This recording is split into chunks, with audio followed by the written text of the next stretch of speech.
Okay. West Melbourne, what do you think? If I say West Melbourne, what images are conjured? Plans are afoot to gentrify West Melbourne. Hardly surprising, really. It's been a long time coming. Kevin Chamberlin is the chairman of the North and West Melbourne Association. Good morning, Kevin. Good morning, Red. Where does North start and West begin? The boundary is essentially Victoria Street. One side is North Melbourne, the southern side is West Melbourne. They're sort of the same, really, aren't they? Oh, yes. Well, I live in North Melbourne, but I'm one street away from West Melbourne, and there's no difference. Right, there's no conflict between the two sides, is there? Oh, no, not these days. There might have been way back, but no, it's very much one big united community now, very similar to the southern part of North Melbourne and West Melbourne. I lived in North Melbourne about 50 years ago, probably, it's longer, probably. What street? Up near the Orthodox Church there, up towards the park and up that end. Oh, North Melbourne, Dryburgh and those areas. Yeah, around there. And it always struck me as the sort of place that was eventually going to kick on, and it never did. It still seems kind of dormant in a way, North and West Melbourne. And West Melbourne's very industrial, isn't it, or has been? Oh, well, it has been. It's changing fast now, and that's why there's a lot of new thinking about what happens in the southern part of North Melbourne and West Melbourne. Now, come on, full disclosure, are you a property developer? No, I'm somebody who lives in the very southern part of North Melbourne and probably couldn't afford to live here today if I'd have bought.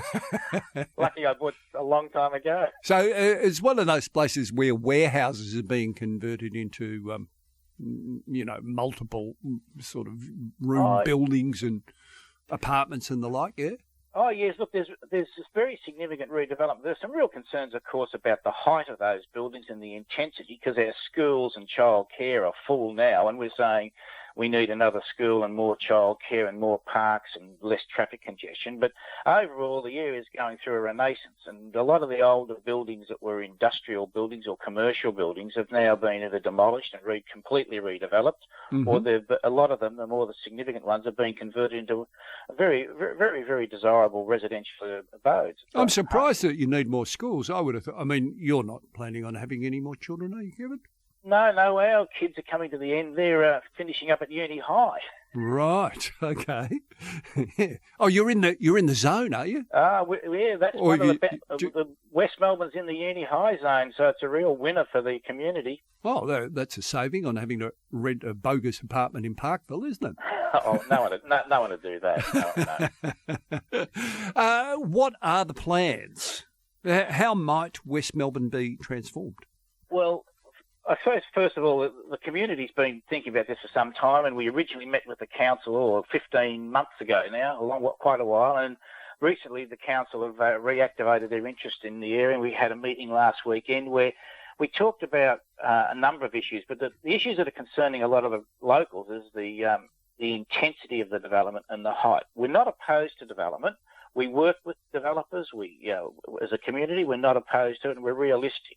But we're saying it has to be far more acceptable, and also the intensity needs to be addressed to make sure that the apartments are high quality, and there's no things like borrowed light and box rooms and all those ugly things that everybody's opposed to. But also, we're talking about how the roadways may be better used, because whilst the association does not support the Western Distributor, the government does. So we've got to be realistic. And if the government goes ahead with the Western Distributor, they say it will take a lot of traffic out of streets like Spencer Street, for example. Well, yeah. The traffic volume significantly, because the road will go round the back, the southern side of the railway yards.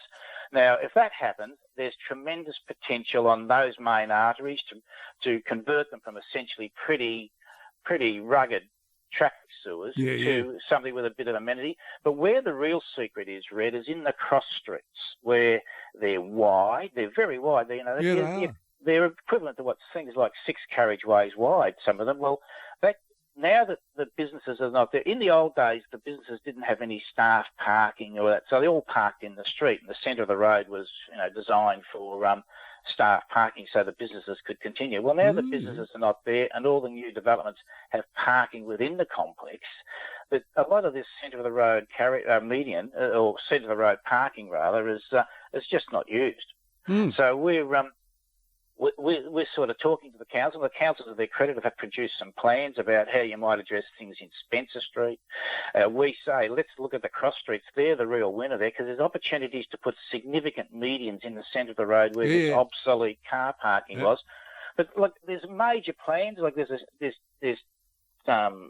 sort of down towards Festival Hall, you might know, Red. There's a development there, West End, where it's got a small shopping centre and a hotel in it. It's the Australia Post site. It's nearly the whole block. Well, we're not going to be needing that anymore, apparently. No.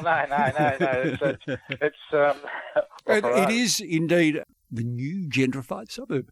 Kevin Chamberlin, that was chairman of the local association.